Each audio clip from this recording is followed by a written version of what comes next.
tonight. We heard news that there was another officer shot into Chicago, so we will add a moment of silence for that officer and his family, as well as a moment of silence to remember the service and sacrifices of armed service members who protect our nation and the first responders who protect our neighborhoods.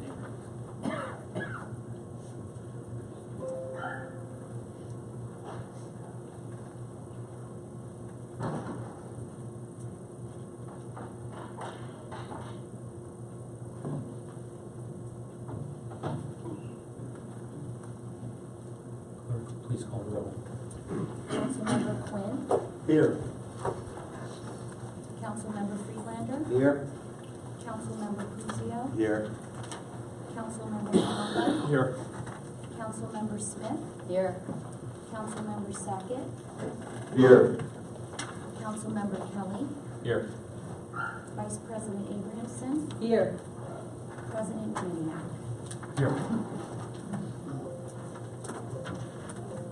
This meeting was advertised in the Daily Record, the official newspaper for the Township of Rockaway, on January 8th, 2018. Notice was posted on the official bulletin board of the Rockaway Township. Next on the agenda is the approval of minutes of January 2nd. There were some edits made to those minutes that were distributed out on Friday. So as a result, we're going to hold off on approving these to give council members some additional time to review those minutes. This will appear on the agenda for the next meeting. Next item on the agenda is council appointments. Item number 7. We will not be making any appointments to these at this time. As you might be aware, this council passed a resolution at our first meeting to enable this council to advertise these appointments so that we could reach out to the residents of Rockaway and get them involved on working committees in this town. Those positions have been posted, and the cutoff that we had requested applications by was Friday. So we will now begin to review those applications and then hopefully make those appointments at the next meeting. Additionally, a little over a week ago, an additional advertisement went out for a financial review board. So if you haven't seen that, it's posted on the web and is in the newspaper as well. And we certainly would welcome any residents who have an interest in being on the financial review board. The code requires that at least 3 of those 6 appointments be of residents who have either a CPA or a background in business or finance. Again, we would absolutely welcome anyone who's interested in that board to assist us as we review the spending in the town and go into the budget process. And thank you again to everyone who has already submitted their applications to volunteer on one of these working committees. Next on the agenda, item number 8, council president appointments. Previously, we made appointments, or I made appointments to the Technology Advisory Committee. Tom Brennan is the chair of that committee. He's here with us tonight. Pat Seeger from the township is also a member of that committee. I'm adding to that committee residents Stephen Vargas and Brian Whitten. Thank you to both of them for their willingness to serve on that advisory committee. There are no appointments at this time to the Water and Sewer Infrastructure Committee.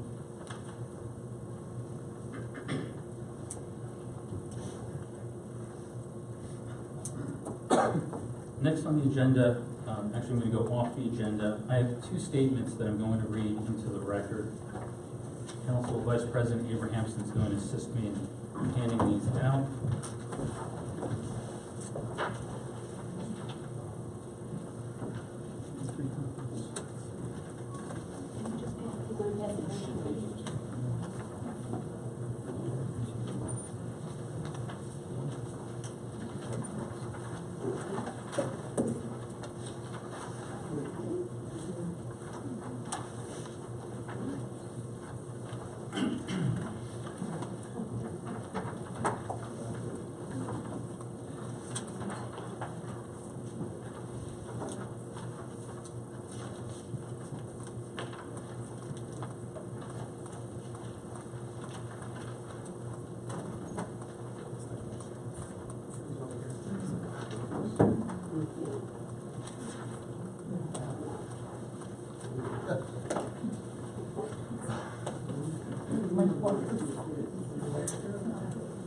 Council President, are these on the table so administration can have a copy? Mayor, you haven't been recognized yet. Let's let Council Vice President Abrahamson hand these out. Are we getting a copy of it? You will absolutely get a copy. Okay. I believe I just saw you get a copy. No, I just gave it back though. Okay, well, we'll get you another. I'll make my own, thank you.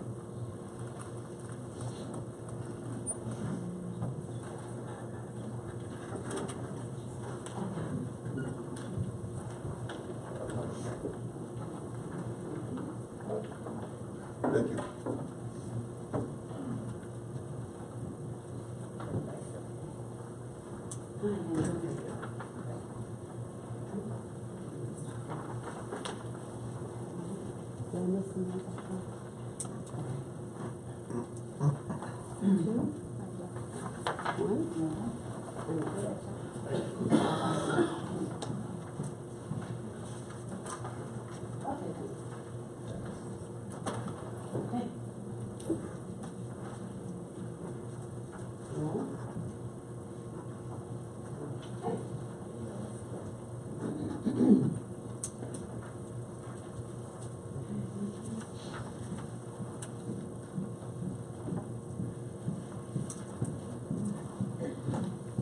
The mayor would like another copy.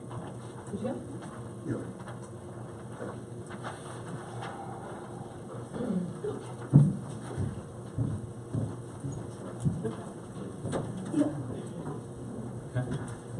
The statements are related to ordinances that are on the agenda for this evening's meeting. First statement is regarding ordinance 01803. The purpose of ordinance 01803 is to correct the poorly worded administrative code section 2-5.18 that contradicts municipal charter law, and to clarify the separate roles of council members and the township attorney regarding the legislative process, so that the township code is in compliance with state statute, and that readers of the code have a clear understanding of these roles. After the passage of this ordinance, will the council send ordinances and resolutions to the township attorney for legal review? The answer to that question is yes. Let me repeat that. The answer to that question is yes. That's not what the ordinance says. There is no record confirming that all ordinances and resolutions that were acted upon by previous councils had been reviewed by the township attorney. However, this council, that began on January 2nd, has sent each and every ordinance and resolution drafted by a member of this council to the township attorney for legal review before voting on it. This council appreciates the value of legal review in the legislative process, but the council also will not allow Mayor Datchison and Township Attorney Yachafano to misuse procedure to block or delay council's policy initiatives before the council has even taken a vote. That this council is discussing this ordinance in particular for a third time is itself evidence of Mayor Datchison abusing his power to create unnecessary delays. At the last meeting, and after a second discussion, this ordinance was passed by 2/3 of the council, the number required to override a veto. Mayor Datchison could have simply recognized that fact, but instead he created another delay by vetoing this ordinance. 2/3 of this council also voted in January against the reappointment of Mr. Yachafano as the township attorney because of his lack of responsiveness and the poor quality of his advice that frequently favors Mayor Datchison without, in my opinion, regard for the township's interests. Mayor Datchison has refused to appoint a new township attorney. Mr. Yachafano gives legal opinions that fail to provide proper legal citations, statutes, code, or case law, forcing council members to ask follow-up questions to request the basis of his legal opinions, as well as perform their own research to check his work. At a recent meeting, Mr. Yachafano was unable to explain something as simple as how to count abstention votes, despite my reading the answer out loud from Robert's Rules during that meeting. Only after I sent him a written request for a legal opinion on the matter did he finally provide a written response, again without legal citations. His response mirrored exactly what I had read during the meeting. It should come as no surprise that the vote during which the abstentions took place was not a favorable one to Mayor Datchison. Mr. Yachafano consistently exhibits an inability to be impartial and represent the best interests of the taxpayers. He acts as if he is the personal attorney of Mayor Datchison. with taxpayers footing the bill, and leaving the council without legal representation. By acting as the mayor's personal attorney, Mr. Yachafano is placing himself in a conflict of interest on matters of the township. There are many reforms that members of this council are seeking to work toward, but first we have to get past these procedural roadblocks as soon as possible. My second statement is regarding Ordinance 01804. The purpose of the amended Ordinance 01804, which is on the agenda tonight, is to prohibit the part-time elected officials of the Township of Rockaway from receiving health benefits from the township and to bring the township into compliance with state law that changed in 2010 regarding elected officials' health benefits eligibility derived by virtue of holding elected office.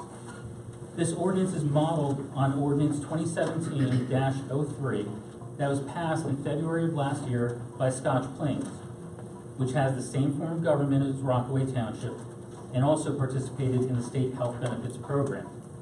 The language in this amended ordinance adds the phrase, "as permitted under applicable law," in 3 places to make it crystal clear to the public that this council's legislative intent is to bring the township into compliance with the law, not to contradict the law in any way. Despite this amended language, Township Attorney Yachafano sent a memo on Friday claiming that this amended ordinance is, I'm quoting him, "as fundamentally illegal as the original version." And then ironically, he uses the same language as in the amended ordinance in stating, I quote, "the council has no power to pass an ordinance that conflicts with applicable state law." The remainder of the memo attempts to conflate this ordinance with the ongoing personal litigation against Mayor Datchison and Councilmember Quinn. As Township Attorney Yachafano is well aware, this ordinance is prospective, not retroactive, and the court will make its own determination about the past practices of Mayor Datchison and Councilmember Quinn. It must be noted that for almost as long as the personal litigation has been ongoing, the Township Attorney has been appearing at those court hearings for the personal litigation and has been unsuccessfully attempting to have the Township intervene. How could it possibly be in the interest of the Township to become involved in personal litigation to which it is not a party? Thankfully, this council successfully voted at the January 11th meeting to direct the Township Attorney to cease any further intervention into the personal litigation. Now, how can an ordinance that clearly states 3 times, "as permitted under applicable law," be misconstrued by Township Attorney Yachafano to conflict with applicable state law? For Township Attorney Yachafano to try to find meaning that is at odds with literal wording is concerning. It is both troubling and disturbing that the Township Attorney would try to ascribe intent that is contrary to the actual stated intent. This ordinance is not invalid or illegal when reading the literal words written. This again raises questions about whom this Township Attorney is advocating for and who he is actually representing. Is the Township Attorney representing Mayor Datchison?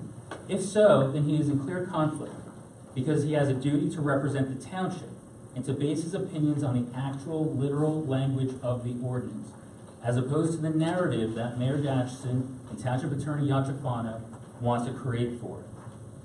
There are at least 3 reasons why this ordinance is a good idea and should be enacted. Number 1, the voters have demanded it through their votes in the past 2 elections.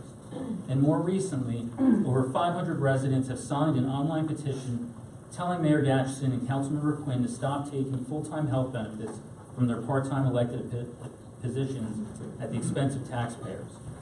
Number 2, the township may choose to replace the state health benefits program with a private health insurer, just as Scotch Plains did at a special meeting on January 30th of this year.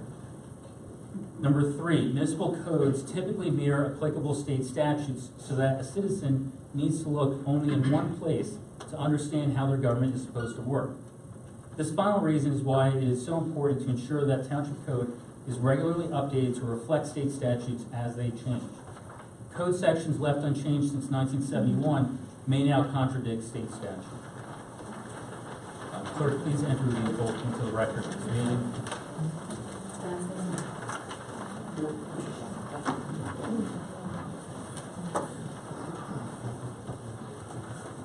Next on the agenda, we will open the meeting to the public, limited to agenda items only.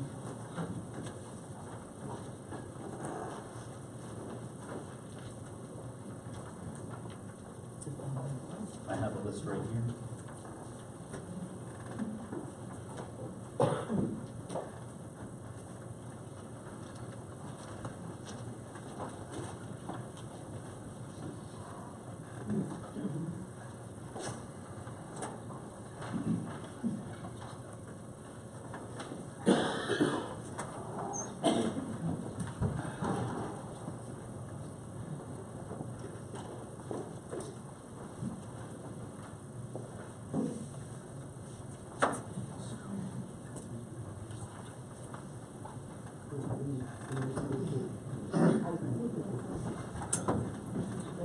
So the first sign-in sheet, for those who are new to this meeting and new council meetings this year, one of the new things that this council has done is that we have added 2 public input sessions. One at the beginning of the meeting, limited to agenda items of the council, and a second one at the end of the meeting, open to any topic that a resident would like to discuss. The sign-in sheet has name, address, city, email address, and the subject that the person wishing to speak would like to speak on, would like to discuss. So there are currently on this list items that are not on the agenda and that are blank. So I will go through the list and call these names in order, but I will ask that those who are speaking limit their discussion to items that are on the agenda. And if there are other items that they would like to discuss, I would invite them to sign the second sign-in sheet that's over there and come back later and continue on that so that we can then move forward with the business we have on the agenda. So first on the, and I'm also going to read what it says on the sheet. Ordinance 2-5.14 requires that any comments or questions made during the public portion of a council meeting must be addressed to the council as a whole and not to any individual council member. The failure to comply with this ordinance may result in the termination of any further opportunity to address the council at that session. This is the same wording that it's been for the 4.5 years that I've been a member of the council. I would also ask that if a member of the public is speaking, and just so you're aware, our code provides 5 minutes of speaking time. We have a clock that is set for that. If you are in mid-sentence, as you hear the buzzer go off, out of respect to your fellow residents who would also like to speak, we would ask you to please finish out that sentence and then relinquish the microphone to the next person. First on the list is Dave Press. Please state your name and address for the record. Dave Press, 71 Oakland Avenue. With a brief comment about this piece of garbage. By failing to follow the advice of extremely qualified attorney John Yachafano, I have 3 words for this council: lawsuits, lawsuits, lawsuits. Thank you. Thank you for your comments. Next on the list is Carrie Borowski. Please state your name and address for the record. Here.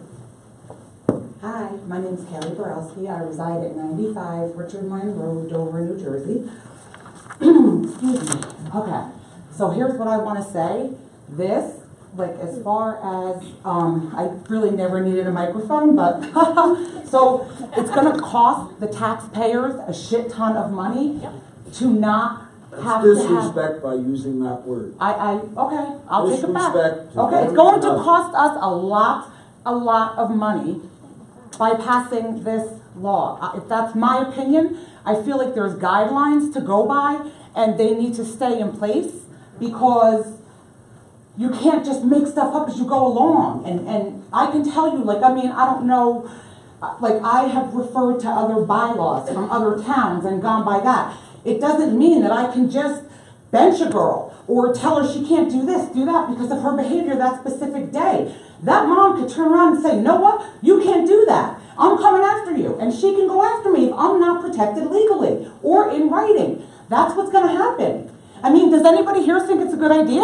No. Can I have a show of hands? Excuse me, you're Okay, I read okay. earlier, Abusing Mr. power. Director, I'm familiar with your that. question- Okay, my bad. So now, my second point is this.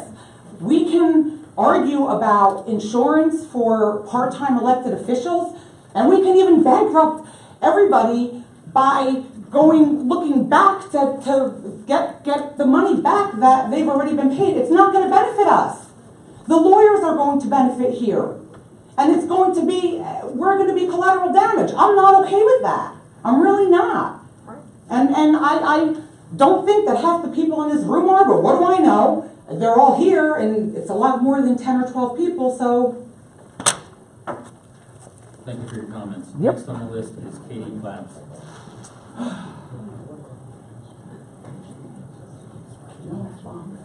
Please state your name and address for the record. Good evening. My name is Kathleen Platts. I live at 2 Valhalla Way in Rockaway. I stood up here at the last meeting and challenged your respect for the law. I am back with the same message. This is not a fiefdom, Council President. The memo from the mayor regarding his veto came out January 31st. We're here almost 2 weeks later, and you try to surprise everybody with your games by handing out some sort of explanation last minute. You talk about transparency. You talk about putting things on websites. Why was that not placed on the website so that we would have your explanation more than 5 minutes before you voted on it? And I'd appreciate if you look up while I speak to you, Council President.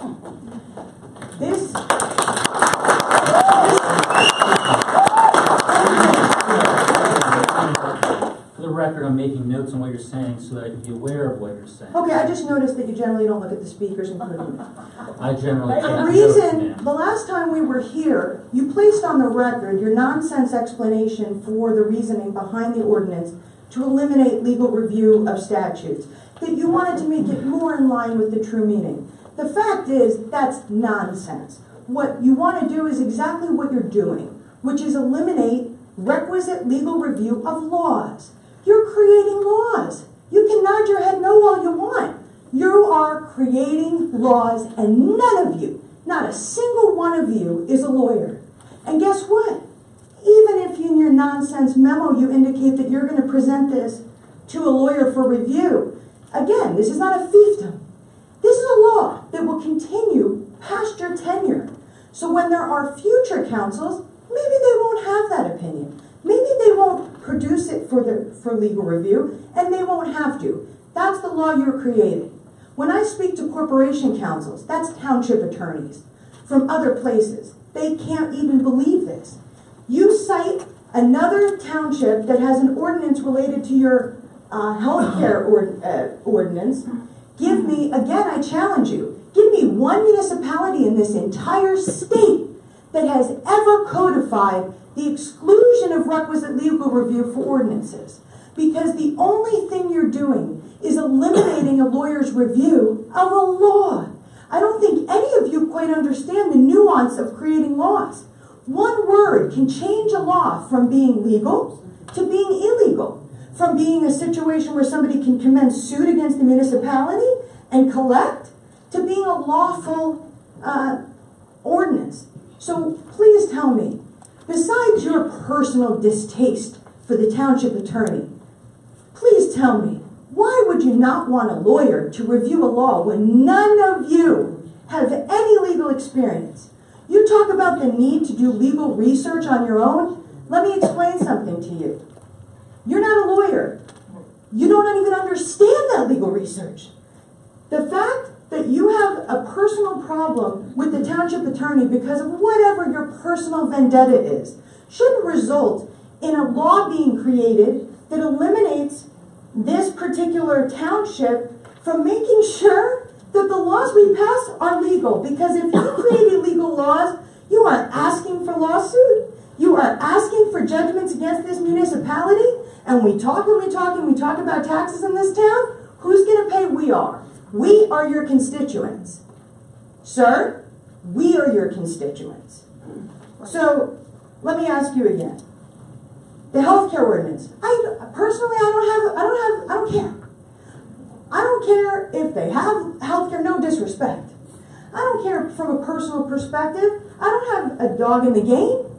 But the point is, you have a lawyer who just reviewed it and said it is clearly an opposite to state law. You are creating an ordinance, he's telling you, that is in violation of state law. So please, thank you. So please, I ask all of you, why would you, I'm finishing, sir, please just don't talk over me, I'm just finishing. Please finish your sentence. I will, I'm finishing my sentence, you didn't permit me to. You did finish your sentence. I didn't, let me just, I'm about to finish right now. No, you are finished, thank you. No, I'm not, and I'll stand up here until I finish. It's 1 sentence. I'm just finishing. No, you're done. I'm not finished. All I'm going to say is, please consider the lawsuits that you are going to bring if you fail to. The tree's removed, you have 70 people that You've explained the kind of Thank person you. you are. I give her my 3 minutes. Clearly you don't like what I have to say, next on the- because I'm talking the truth.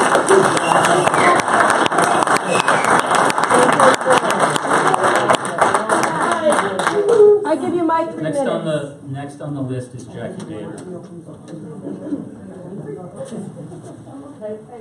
Okay. You want another 3 minutes? I'll give you mine too.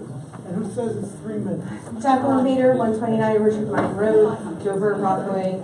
As you've heard from numerous people already, and how I've stated every single meeting, this is ridiculous if you guys let this go through. I hope you all have money in your own bank accounts, because these lawsuits can go to you personally, because you're voting yes.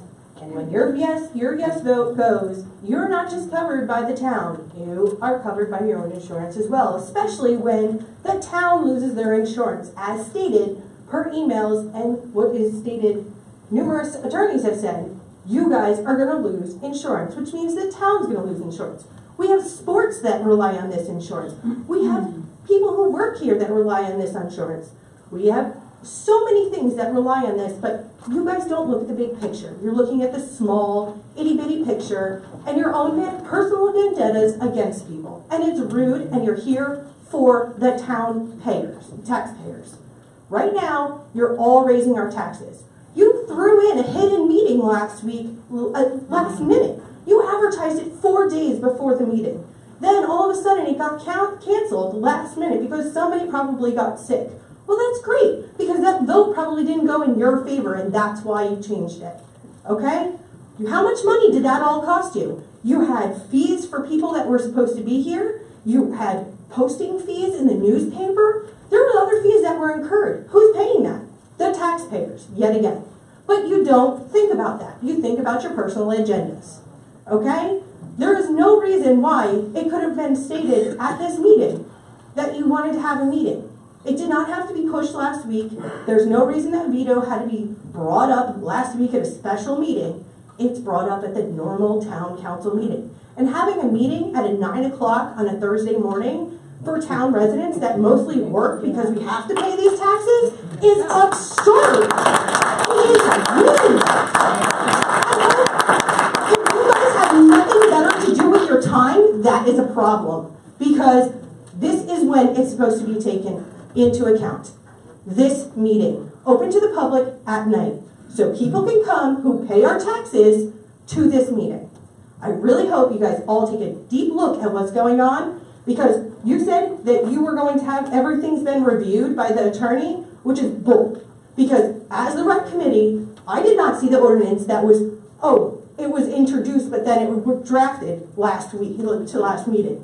So, I don't want to hear it. It was not reviewed by the attorney. It was not reviewed by the recreation committee. It was not reviewed. The whole thing is supposed to be reviewed for a reason. Because did you see how much it changed from that draft? Legal looked at it. We looked at it. It got taken apart because it was illegal. The things that were stated. You have legal representation for a reason. Yeah, keep winking. It's great. Have a good day.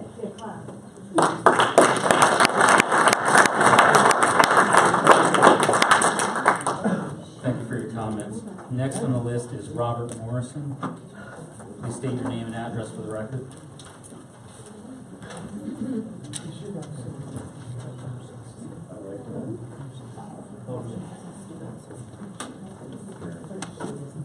Hi, Robert Morrison, 19 Lennox Road, Rockaway. I know several of you. Nice to see you folks again. First, an observation or two. Thankfully, Rockaway Township is not Scotch Plains. And so, that's number one. Number two, Rockaway Township already gets a bargain with its elected leaders. Well, there's no time clock to punch. Calling your job, or the mayor's, a part-time job is a misnomer. But nevertheless, that is being cited as justification for changing the rules. Done conscientiously, as I expect you will do, spending 40 hours a week is easy. I know from the time I spent while on the Rockaway Township Board of Education. It becomes part of your life. You're always on the clock, so to speak. There's no going home on Friday and having weekends to yourself. So while you can legislate to the fallacy of a part-time elected job, you know, or will come to know, that the job you hold is full-time, except without the pay. Turn that around to see the truth. Just because the pay is negligible doesn't make the job part-time. It is not. Congratulations. That is what community service is about. But what it's not about is this element of this ordinance that, intentionally or not, looks bad.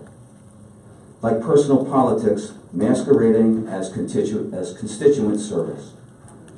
I certainly understand analyzing the budget for savings, but there's a right and a wrong way to implement something. The Neighbor News article said that the state made some similar changes, but grandfathered those who could be affected. You should do the same.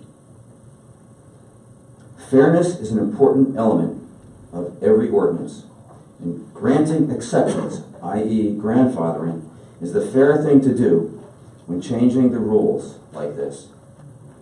The fine people of this town have given you the power to legislate. You must not use that power wantonly or personally. So please be wise and especially fair, like the people you represent. Thank you. Thank you.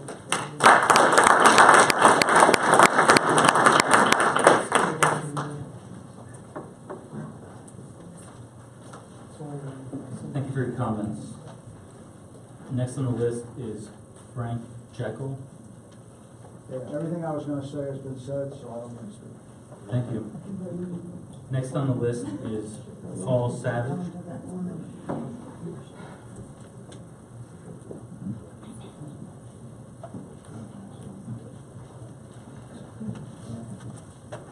Paul Savage, 96 Hillside Avenue, Dover, mailing address, Rockaway Township. My wife Debbie and I bought our house in Rockaway Township in 1977. We raised 4 children, and Debbie taught at Copeland Middle School for over 20 years. We love Rockaway and plan to live here for the rest of our lives. We attended the last meeting of the council on January 23rd, and were upset at the way the meeting was handled. We found a lack of respect from the council towards the mayor, the township lawyer, and the residents of the community who spoke.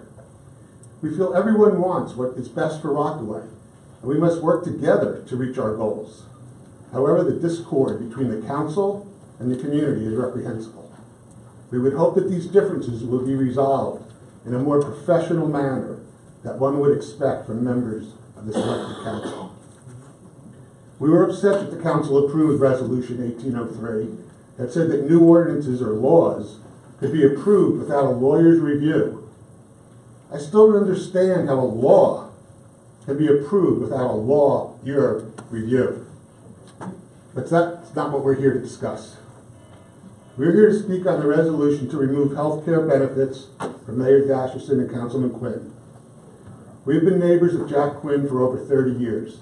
He has devoted the last 17 years as a councilman representing the township's interests.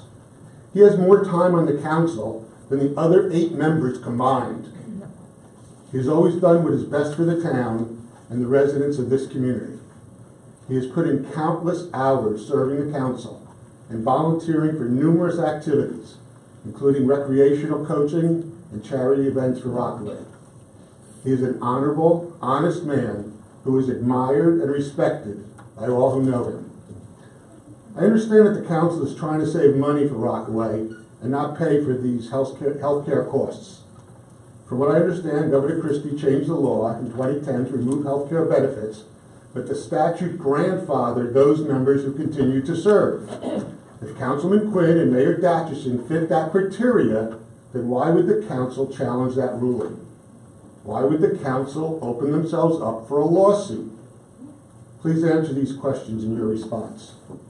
It is also my understanding that the mayor and Mr. Quinn pay 30% of the health care costs, even though they are only obligated to pay 2%. 1.5. 1.5. I know that whatever I say is falling on deaf ears, and your vote on this matter is predetermined. I would hope that our displeasure and multiple other residents speaking tonight would help to convince you that doing the right thing sometimes costs money, but it's the right thing to do and the law. Mayor Datcherson and Councilman Quinn did not become active in Rockaway Township politics for the money or the health care. They are committed to making Rockaway Township a great town to live, work, and raise a family. Please do the right thing and not take away the health care coverage from these two devoted Rockaway Township elected officials. Thank you.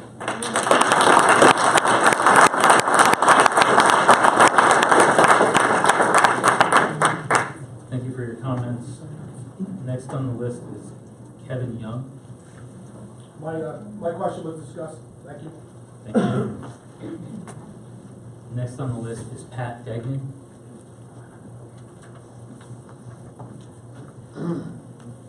Pat Degnan, 88 Valley View Drive. I'm very discouraged by this memo that you handed out tonight. I think the ordinance that was proposed was incorrect after reading through it and reviewing it and sitting here for quite a number of years watching what the council does. But I also have another problem. I try to attend as many council meetings as possible, but when these other meetings are put in at times that I'm not able to attend, I think it's ridiculous. Our town council meeting for the last 48 years has been on Tuesdays. Well, now there's 1, 2, 3, 4, 5, 6 Thursdays in this coming year. I know sometimes you have to move it because of an election or something like that. But I think it's ridiculous that all these extra meetings are getting put in because you're not doing any work anyway.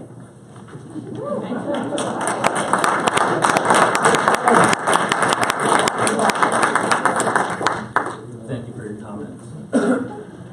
Next on the list is Mary Nave.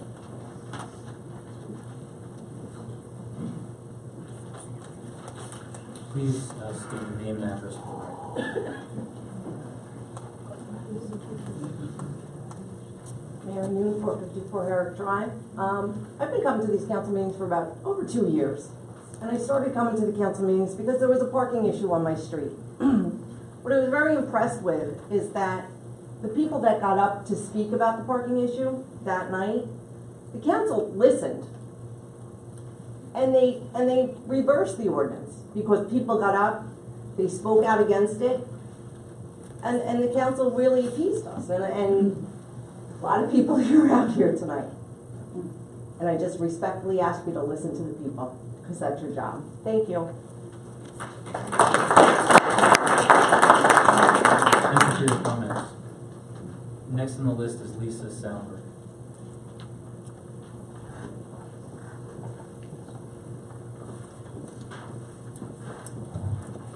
Please state your name and address for the record. Lisa Salver, 10 Bergen Hill, Rockaway, New Jersey. So I've been away from these meetings for a while because I had to go get a heart transplant, so I hate to tell y'all, but I'm back.